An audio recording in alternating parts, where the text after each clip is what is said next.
Good morning students, how are you? Welcome back to my video lecture, and today we will discuss the mathematics of class 10, right? Here we are discussing NCERT mathematics, right? So in the previous lecture we have talked about the real numbers, and today we are going to do the exercise 1.1 of the exercise of your chapter, right? तो आज हम exercise 1.1 देखेंगे और 1.1 के पहले जो मैंने आपको 1.1 की जो थियरम बताई थी, इस पूरे रियल नंबर के चैप्टर में आपको 7 थियरम्स पढ़नी है और उसमें से हम पहली जो थियरम है वो ऑलरेडी कर चुके हैं. So on the basis of that rule और the theorem we will discuss this exercise. Okay, let's start. You can see there is a question number 1 of the exercise 1.1. Use Euclid's division algorithm to find the HCF of this 135 and 225. Students, आपको यहाँ पर क्या कहा गया है? आपको HCF find करना है और आपको मेथड क्या यूज करनी है? Euclid's division algorithm. Euclid's division algorithm और यूक्लिड डिवीजन लेमा, ये दोनों ही हम चीजें डिस्कस कर चुके हैं. So on the basis of that हम इस क्वेश्चन को सॉल्व करेंगे. So what is the question? हमको 135 और 225 का HCF निकालना है, हाईएस्ट कॉमन फैक्टर निकालना है. तो हम यहाँ पर यूक्लिड डिवीजन लेमा की मदद से करेंगे. So students, we know that 225 is greater than 135. So we can write in this way, and we can consider these two numbers as A and B. So suppose I consider 225 as A, so it is greater than B, which is 135. So I can write in this way, right?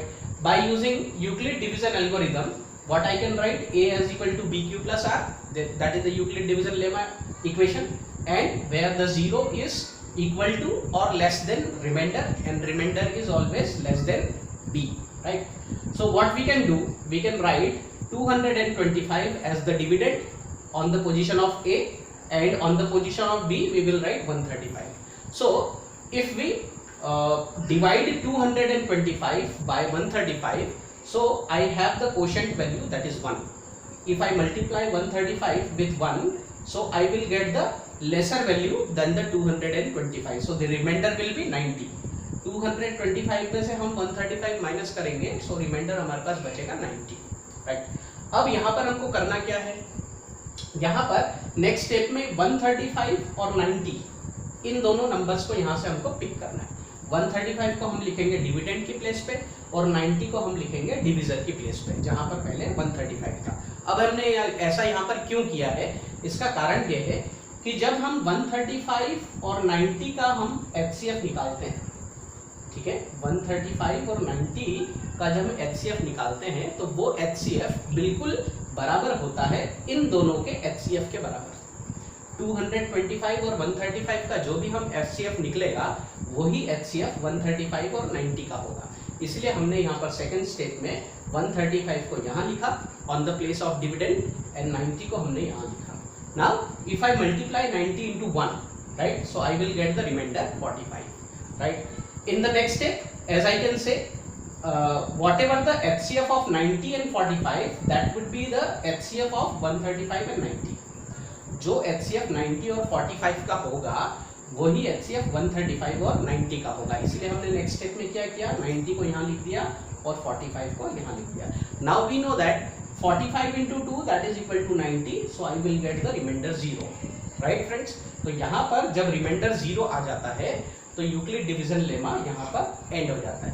And you can see that there is a 45 as the divisor in the last step. So ये 45 जो होगा वही हमारा highest common factor होगा. अब यहाँ पर आप देख रहे होंगे कि हमको 45 क्या मिल गया है? HCF मिल गया है.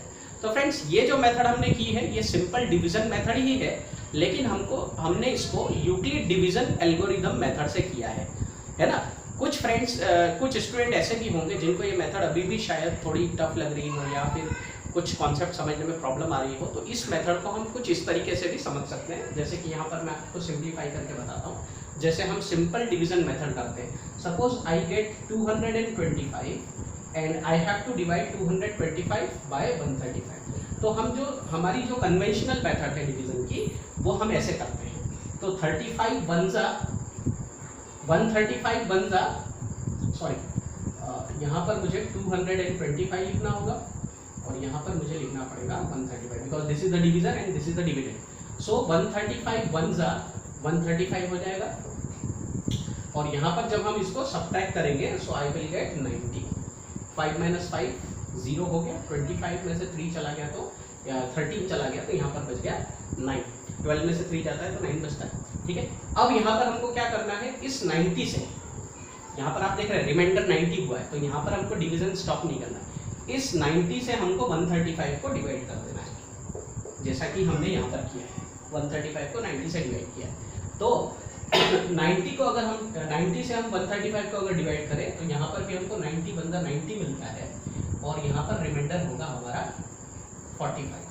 5 एज इट इज आ जाएगा, 13 - 9 जो होगा दैट विल इक्वल टू 45। अब हम क्या करेंगे, इस 45 से 90 को डिवाइड करेंगे तो 45 2 जा 90 हो जाता है और यहाँ पर हमको रिमाइंडर मिलता है 0। तो आप देख रहे होंगे यहाँ पर अब लास्ट में जो सबसे लास्ट में हमको जो डिवीजन मिल रहा है वही हमारा क्या होगा, that would be our HCF. तो एग्जाम में आपको इस तरीके से डेमोन्स्ट्रेट नहीं करना है, लेकिन अभी आपकी शुरुआत है। जब आप इस मेथड को करेंगे तो आपको इसको समझने में आसानी होगी, इसलिए ये मेथड मैंने आपको यहाँ पर सिखाया है। ठीक है, तो यहाँ पर जो नंबर्स दिख रहे हैं उसी को हमने यहाँ पर सिस्टमेटिकली यूक्लिड डिवीजन एल्गोरिथम में अरेंज कर दिया है।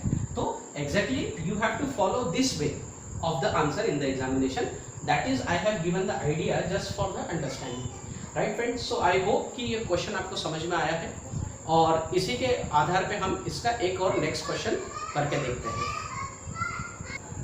नाउ फ्रेंड्स, हमने क्वेश्चन नंबर 1 का सेकंड क्वेश्चन यहाँ लिया है जहाँ पे हमको 196 और 38,220 का एचसीएफ निकालने को कहा है। तो हमको जनरली यहाँ पर यूक्लिड एल्गोरिदम यूज करना है।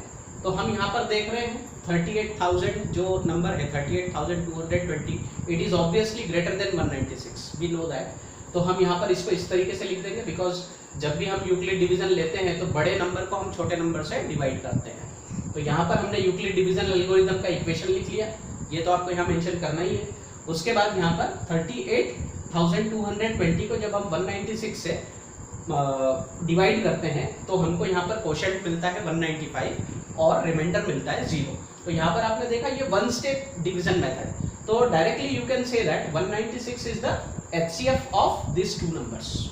ठीक है, अब आपको ये लग रहा होगा कि 196 और 195 का हम यहाँ पर डायरेक्टली कैसे इसको आइडेंटिफाई करें कि यहाँ पर हमारा क्वोशिएंट 195 ही होगा।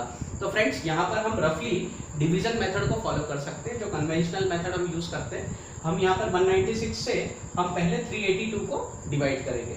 सो वी विल गेट 196 1 जा 196, यहाँ पर रिमाइंडर हमारे पास 186 बचेगा। यहाँ से जो है हम 2 को जो है नीचे लिख लेंगे तो हमारा नंबर हो जाएगा 1862। फिर 196 9 जा अगर हम करेंगे so we will get 1764। Now we subtract this number, so I will get 98। Again I will write the 0 over here, so I will get 980। And 196 को जब हम 5 से मल्टीप्लाई करेंगे definitely we will get 980 and after the division I will get 0। तो यहाँ पर आप देख रहे हैं हमको 195 क्वोशिएंट मिल जाता है और उस 195 को हम यहाँ पर लिख सकते हैं and ultimately we will get that reminder is 0। So this is the one step method. तो यहाँ पर हमारा डायरेक्टली एचसीएफ क्या होगा, जो होगा 196। ठीक है फ्रेंड्स, तो ये सेकंड क्वेश्चन था। अब इस क्वेश्चन में आपको क्वेश्चन नंबर 3 दिया हुआ है, वो क्वेश्चन नंबर 3 आप होमवर्क की तरह करेंगे। आप ये ट्राई करेंगे कि आपको ये मेथड आई है या नहीं आएंगे। तो मैं क्वेश्चन नंबर 3 आपको दे देता हूँ, आप उसको ट्राई कीजिएगा जरूर।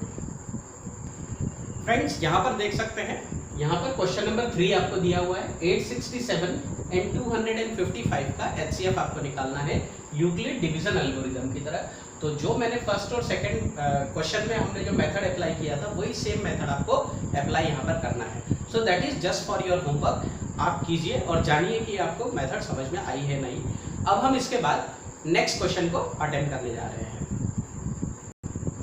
Now students, we will see the next question, the question number 2. Show that any positive odd integer is of the form 6q plus 1 or 6q plus 3 or 6q plus 5 where q is some integer.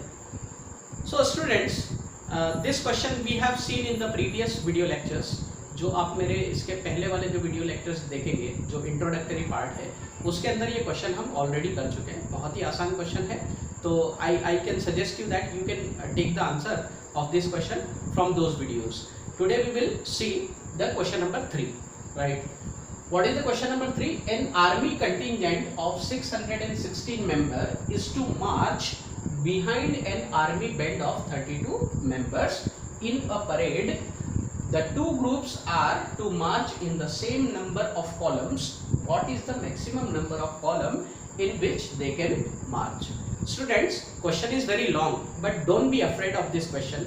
ये question आपको दिखने में काफ़ी बड़ा दिख रहा होगा, लेकिन ये क्वेश्चन से डरने की कोई ज़रूरत नहीं है। जनरली क्वेश्चन देखते से ही हमें ऐसा लगता है कि ये बहुत कॉम्प्लिकेट क्वेश्चन होगा, लेकिन आप यहाँ पर देख रहे होंगे आपको क्वेश्चन बिल्कुल सिंपल पूछा है। क्या कहा है? 616 मेंबर्स एक आर्मी कंटिजेंट में है। This is the group of member of the army, right? So ये जो आर्मी मेंबर्स हैं, ये 32 मेंबर्स, यानी आर्मी में जो बैंड होता है, उस परेड में जो बैंड बजता है, वो 32 मेंबर्स जो है वो बैंड के हैं। इन 32 मेंबर्स के पीछे ये सारे 1616 मेंबर्स जो हैं आर्मी कंटिजेंट, ये उसके पीछे चल रहे हैं। अब आपको ये कहा है कि आप नंबर ऑफ कॉलम्स बताओ कि जिसमें ये जो मेंबर्स हैं, कंटिजेंट मेंबर हैं, इनको अरेंज किया जा सके। सो यहाँ पर आपको यहाँ पर एक वर्ड यूज किया है, maximum number of columns, right? What is the maximum number of column in which they can march? तो मैक्सिमम, इस वर्ड को आपको ध्यान में रखना है। मैक्सिमम का मतलब होता है हाईएस्ट, ज्यादा से ज्यादा। तो हम हाईएस्ट का मतलब क्या होता है? Highest common factor. तो यहाँ पर आपको जनरली कुछ भी नहीं करना है, 616 और 32 इसका हाईएस्ट कॉमन फैक्टर यानी HCF निकालना है, राइट? तो इस क्वेश्चन को हम बिल्कुल इसी तरीके से करेंगे जो कि हमने क्वेश्चन नंबर 1 में किया था। तो 616 that is greater than 32 by using the Euclid division algorithm, right? This is the Euclid algorithm I have written over here. बिल्कुल उसी तरीके से करेंगे। 616 को 32 से डिवाइड करना है, और जब हम इसको 19 से मल्टीप्लाई करते हैं 32 को, so the remainder will be 8, right? And now 32 is divisible by 8. हम यहाँ पर 32 और 8 को डिवाइड क्यों कर रहे हैं? इसका कारण मैंने बताया कि 32 और 8 का जो भी HCF होगा वही सेम HCF 616 और 32 को होगा। इसलिए हम यहाँ पर हम नेक्स्ट स्टेप में 32 और 8 का यहाँ पर डिवीजन कर रहे हैं। तो 8 4 जा 32 होता है, सो 32 डिवाइड बाय 32 करेंगे, so I will get the remainder 0। तो आपने देखा यहाँ पर डिवीजन की जगह पे क्या आ गया है? 8 आ गया है। तो यहाँ पर 8 ही हमारा क्या होगा? हाईएस्ट कॉमन फैक्टर होगा, यानी कि ये जो आर्मी कंटिजेंट है ये 8 कॉलम्स में मार्च कर रहे हैं। इस क्वेश्चन का सिंपल आंसर होगा there is the 8 columns in the army contingent, right friends?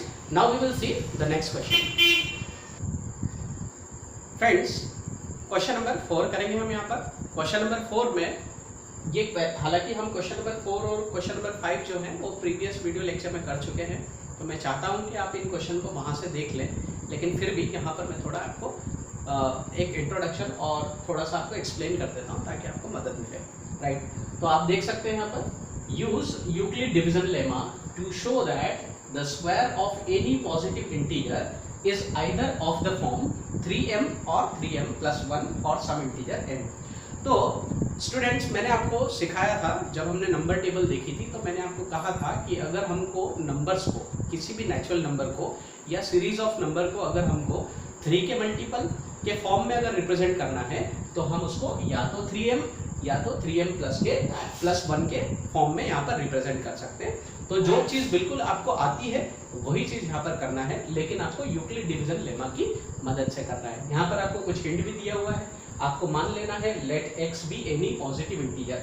x जो है वो कोई भी एक पॉजिटिव इंटीजर है, then it is of the form 3q और 3q प्लस 1 और 3q plus 2। Now square each of these and show that they can be rewritten in the form 3m और 3m plus 1। ठीक है friend? तो यहाँ पर आपको हिंट भी दिया हुआ है, आप यहाँ पर एक कोई नंबर मान लीजिए x और फिर आप उसको स्क्वायर कर दीजिए, so definitely you will get this number in the form of 3m और 3m plus 1। ठीक है फ्रेंड? अब क्वेश्चन नंबर 5 भी जो है हम प्रीवियस लेक्चर में कर चुके हैं, तो इस क्वेश्चन का आंसर भी आप वहाँ से ले सकते हैं, बहुत अच्छे तरीके से समझाया हुआ है। तो यहाँ पर भी आपको यूक्लिड डिवीजन लेमा की मदद से आपको शो करना है कि किसी भी पॉजिटिव इंटीजर का, कोई भी पॉजिटिव इंटीजर का अगर हम क्यूब कर दें तो वो हमको 9m 9m+1 या तो फिर 9m+8 के फॉर्म में मिलता है। ठीक है फ्रेंड्स, तो ये क्वेश्चन जो हमने यहाँ पर 5 क्वेश्चंस यहाँ डिस्कस किए, यहीं तक हमारी एक्सरसाइज 1.1 है, and we will meet in the exercise 1.2 in the next video lecture. So today we will finish our video lecture over here. So thank you very much and have a nice day.